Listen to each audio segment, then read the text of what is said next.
Welcome to Brussels. Welcome to this joint ERT Euronews event, Innovate or Be History, how Europe can regain leadership in innovation.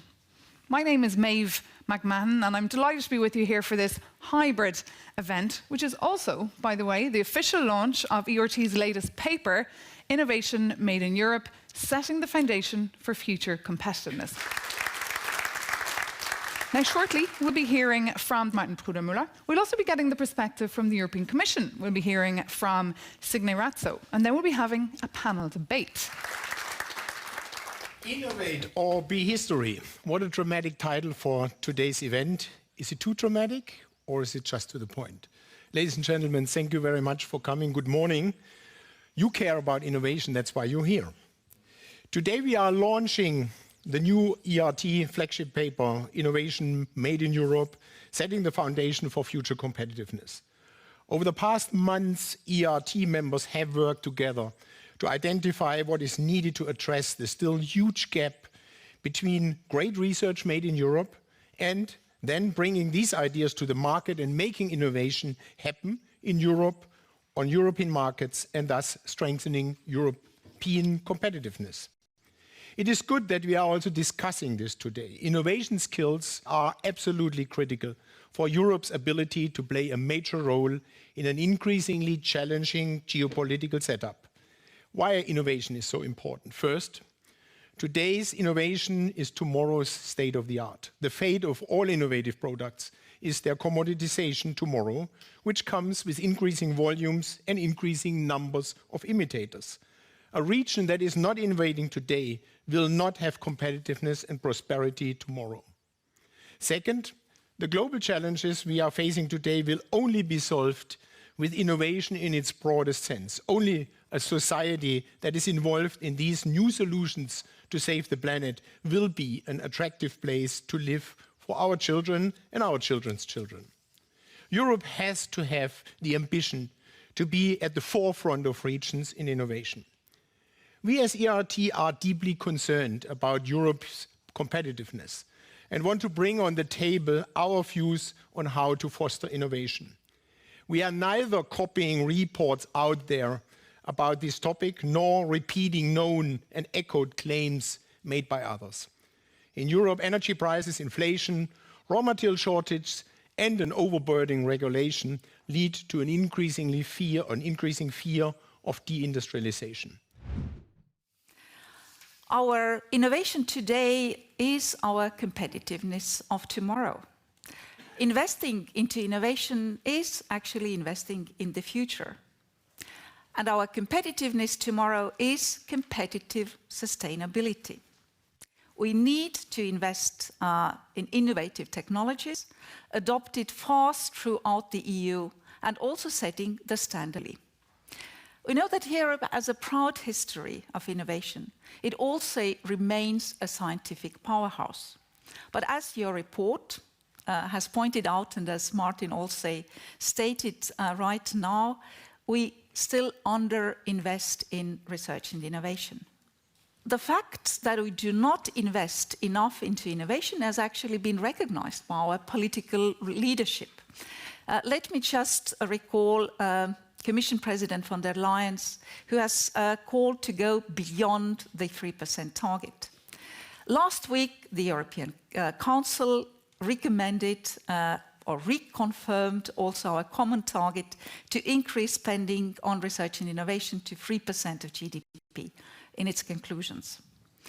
Another main challenge that we have for innovation is that it continues to hamper Europe's performance in the persistent innovation divide between and within member states, which impedes the balanced and inclusive recovery and the continuation of economic and social convergence in Europe. So how do you think, from your perspective and from where you're sitting now, how is Europe positioned for the future? Honestly, I think it'll be quite challenging because, as Dr. Bruder-Müller explained, Europe has lost a lot of ground when it comes to innovation, when it comes to technology. It's a fact. So, and of course, now we need to try to catch up in what is, by all accounts, a very difficult and volatile security situation. We have a war on our doorstep, and we have among the world's highest energy prices. And I just thought I'd take a moment to mention a study that was recently put out by the Australian Strategic Policy Institute, a think tank that was really quite widely noted. It looked at 44 advanced technologies that are in the pipeline, and it concluded that China is leading in 37 of them, and the United States in the rest. So there wasn't a single one that Europe was leading in. And while we can sit here and we can say we have great research institutes and we are actually quite good, that's not wrong, but it's also not enough. All that's done, it's turned us in many ways into the world's incubator, right? I mean, so the research comes out of here, the inventions, as you rightly say, come out of Europe, but the innovations are commercialized elsewhere, and that has to stop. So I guess it's time now to hear from the European Parliament, from a co-legislator, from our Bulgarian MEP, from Eva Majdal, and hear what do you think your responsibility is here, and what other proposals would you like to see perhaps coming out of the European Commission? Eva. I very much believe that we need to be producing legislation that allows businesses to scale, that makes it easier for businesses to access finance, but also we need to be putting our efforts into making sure we have, world-class infrastructure and know how regulatory requirements impact businesses. But in order for us to do that, we have to listen. And this was my attempt as an MEP to have this once a year gathering and listen to those that disrupt, to those that innovate, and to those that would truly want to see competitive sustainability taking place in Europe. As an MEP, I very much believe in the so-called light touch regulation and laws that work, rather than creating paperwork and obstructing businesses, sometimes without a particularly clear case for why are we doing this. Dr. Ignacio Cirac, because you're of course leading one of Europe's leading research institutions. So what challenges do you see?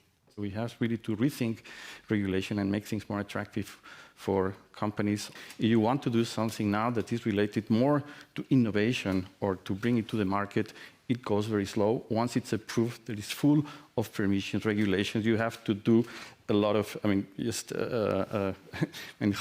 your money to hire people who will do all the regulations, who will go through that, and goes extremely slow. This is not competitive. So this, I think, has to be changed. So we have to go fast, have to have fast tests, go quick to the market and promote that. Otherwise, it will get very difficult.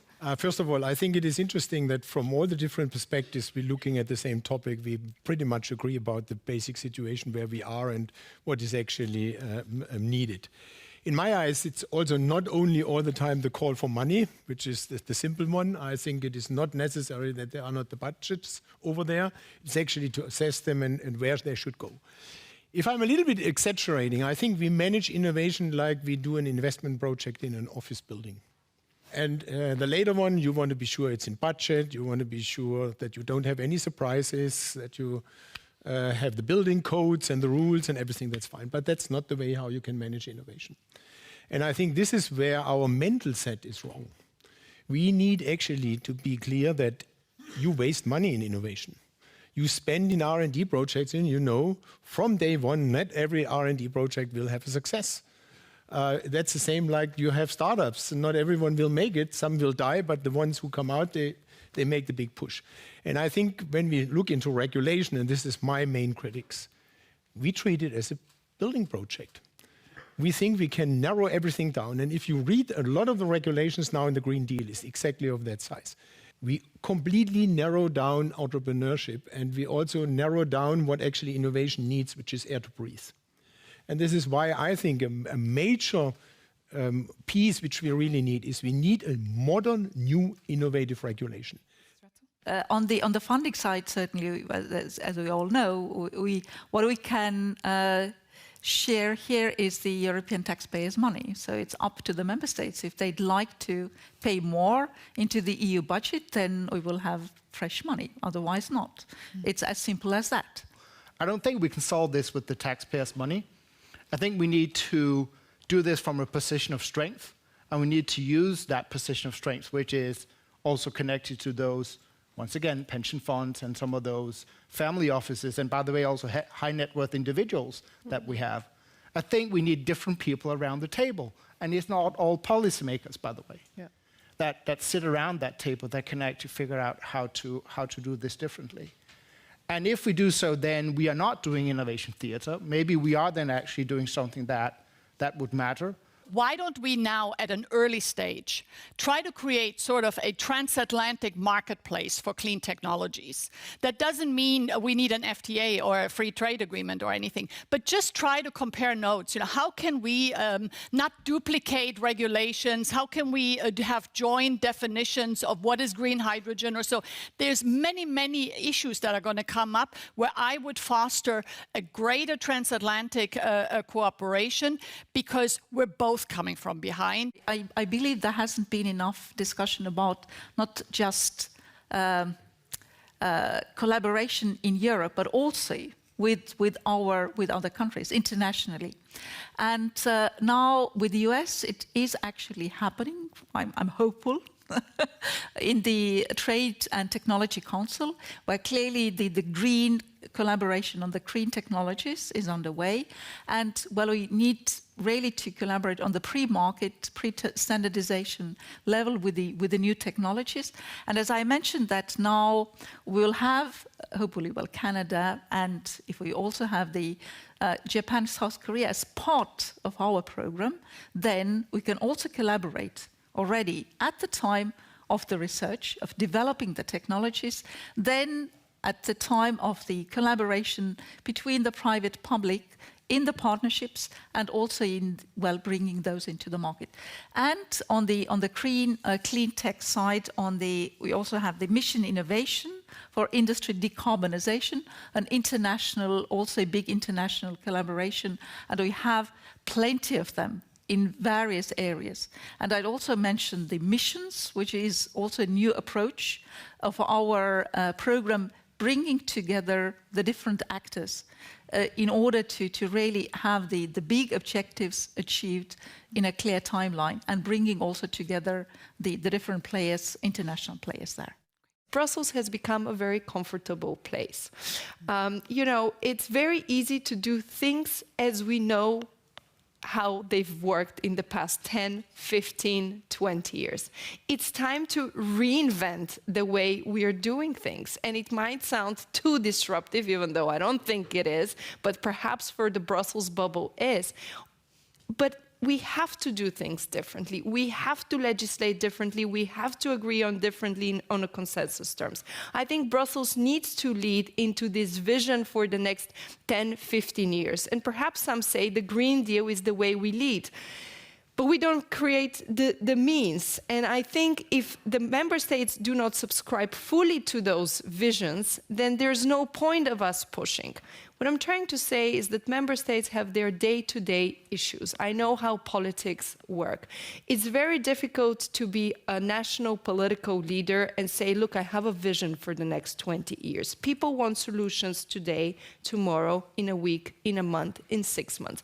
But Brussels and the European institutions could try to make sure that member states subscribe to a bigger vision and are given the means, which is not always money, it's more about political backing, to achieve those aims. Anne Mettler, if you had one short quote on Europe's innovation challenges or solutions, what would it be? It is that complexity is the antithesis of speed, simplicity, and predictability, which was promised in the Net Zero Industry Act. And I would therefore like to propose a Complexity Reduction Act for Europe. I think we could all give a round of applause to that. That's a good one. Thank you so much for being here. And thank you to you all as well. You've been a fantastic audience. And a goodbye to all of you who've been joining us as well online. Thanks to our technical team, and thank you to everyone who made this event a reality. Thank you so much. Bye-bye.